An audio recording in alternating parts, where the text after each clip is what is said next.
సంవత్సరం ఈ క్రోధినామ సంవత్సరం అందరికి కూడా ఖచ్చితంగా శుభ ఫలితాలు ఇవ్వాలని మనస్ఫూర్తిగా కోరుతూ అందరికీ శుభాశీర్వాదాలు శుభాకాంక్షలు. మనం ఈరోజు కొండగట్టు ఆంజనేయ స్వామి సన్నిధిలో ఉన్నాం. ఈ బస్టాండ్ దగ్గర ఉన్నటువంటి ఆంజనేయ స్వామి దగ్గర చైత్రమాసము వసంత ఋతువు శుక్లపక్ష పౌర్ణమి తేదీ ప్రకారం 23 ఏప్రిల్ ఈరోజు మనం గిరిప్రదక్షిణ ప్రారంభం చేస్తున్నాం. ఈసారి కొంచెం ఎండాకాలం, ఎండ ఎక్కువగా ఉంటుంది కాబట్టి కొంచెం త్వరగా మనం ఈ పాదయాత్ర ప్రారంభం చేస్తూ ఉన్నాం. ఆంజనేయ స్వామి అనుగ్రహంతో మాత్రమే ఈ పాదయాత్ర సఫలమవుతుంది. నేను ప్రతిసారి చెప్పే ఒకటే మాట, మొట్టమొదటిసారి చెప్పడం జరిగింది, తిరిగి ప్రతిసారి చెప్పడం జరుగుతుంది. మేముగా ఏ నాయకుల దగ్గరికి వెళ్ళట్లేదు. అందరు నాయకులు, అన్ని సంస్థల వాళ్ళు మనకు కావాల్సిన వాళ్ళే. హిందువులందరూ మన బంధువులే. జాత్ పాత్కి కరో విదాయి, హిందూ హిందూ భాయి భాయి, ఇది మా ఉద్దేశం. అందుకని ఏ సంస్థకి సంబంధం లేదు. కేవలం రామపాద సేవలైనటువంటి ఆంజనేయ స్వామి మాత్రమే సంబంధం. ఇలాంటి దైవ కార్యక్రమాలు అనేకం ఇంకా నిర్వహించాలి మనం. అందుకని ఖచ్చితంగా చెప్తాను, ఈ గిరి ప్రదక్షిణ ఆంజనేయ స్వామి సంకల్పం మాత్రమే. ఎంతమంది తరలి వచ్చారు చూడండి. ఇప్పుడు మనం ఇక్కడ పాదయాత్ర ప్రారంభం చేస్తున్నాం. అందరూ శ్లోకం చెప్పండి. ముందు వినాయకుడి శ్లోకం. వక్రతుండ మహాకాయ సూర్యకోటి సమప్రభ నిర్విఘ్నం కురు మే దేవ శుభకార్యేషు సర్వదా. మనం ఇప్పుడు రాముడి శ్లోకం చెప్తాం.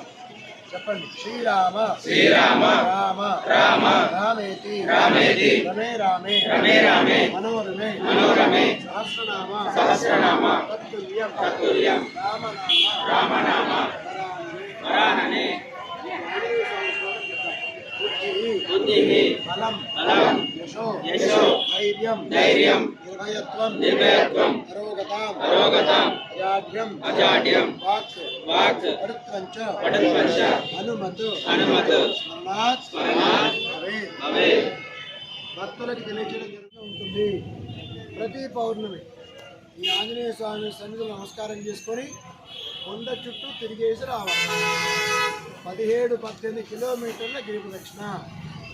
తెలంగాణకే ఇది మకుటాయమానమైనటువంటి గిరి ప్రదక్షిణ. ఈ గిరి ప్రదక్షిణ మనం దేశవ్యాప్త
Thank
you.